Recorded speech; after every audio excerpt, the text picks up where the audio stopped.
Assalomu alaykum hurmatli ustozlar. Bugungi brifingimizda Davlat kadastrlar palatasi Surxondaryo viloyat boshqarmasi tomonidan 2026-yil 1.5-yilligida fuqarolar murojaatlari bilan ishlash hamda ko'chmas mulkka bo'lgan huquqlarni davlat ro'yxatidan o'tkazish yo'nalishlarida amalga oshiriladigan ishlar yuzasidan ma'lumot berib o'tamiz.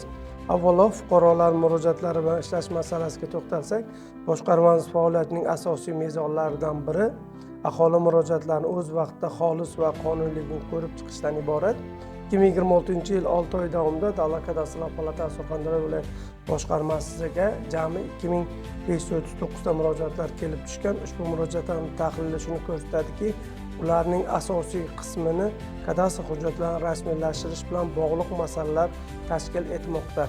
Mazkur murojaatlarning har biri amaldagi qonunchiliklarga talabiga asosan ko'rib chiqildi. Natijada 2129 ta murojaatlar ijobiy hal etildi.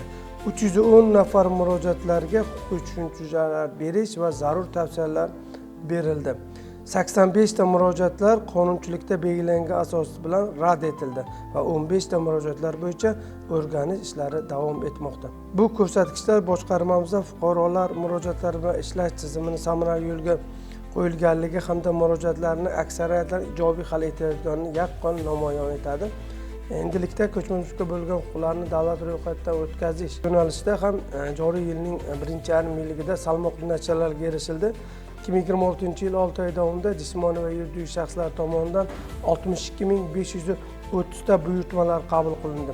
Mazkur buyurtmalar asosida 36229 ta ko'chmas mulk obyektlariga bo'lgan huquqlar davlat ro'yxatidan o'tkazildi. Ro'yxatdan o'tkazilgan obyektlar tarkibida 28480 ta yakka tartibdagi turar joylar, 14835 ta ko'p qavatli uylar, 6945 ta yer uchastkasi va 12270 tasi bino va inshootlarga mavjud.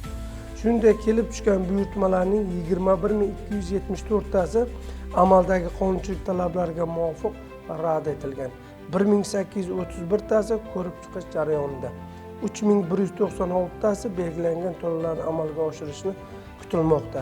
36224 tasi esa belgilangan tartibda bugungi kunda yakunlangan. Mazkur natijalar hududda ko'chmas mulk obyektlarini davlat ro'yxatidan o'tkazish jarayonida izchil davom etayotganligi, fuqarolarning ko'rsatilayotgan davlat xizmatlari sifat tezkorligini olib borilayotganini ko'rsatmoqda. Bugungi berib o'tilgan ma'lumotlar shulardan iborat edi. E'tiboringiz uchun rahmat.